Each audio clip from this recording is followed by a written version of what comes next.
Mĩhang'o ya gũtambia thitima iria iragerera matũũra-inĩ matiganĩte kaunti-inĩ ya Narok ĩgũmĩirwo nĩ kĩgagayo itũũra-inĩ rĩa Rokule thutha wa Aikari kũgiria wĩra ũcio ũthiĩ na mbere matambĩte kũgĩa na gĩikaro na kambuni ya ũtambia wa thitima ya KETRACO.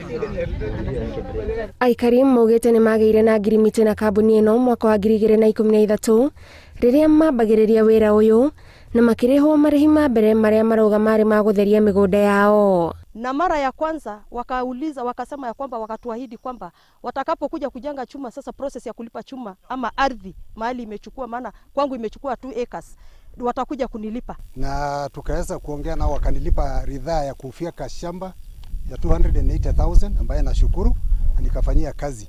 Hivyo katikati ikawa nimeondolewa kwa ile list ya watu wa kulipwa au kupata malipo ya hii KETRACO. Shamba yangu wameweza kuingia 1.3 acres. No rĩu matũngĩtwo nĩ kĩmako thutha wa kambuni ĩno gũcokereria na ĩkambĩrĩria gwaka mĩgũnda-inĩ yao matarĩ maraiguithanĩria ũrĩa mekũrĩhwo. Juzi wakatuma surveyor wao wakitaka ku raise that tower. Kutuma surveyor, sisi tukafikiria kazi imeisha, wametuingiza kwa ile mkataba ya kulipa, bado hajafanya. Sisi tunajua ya kwamba mmelipwa 70%.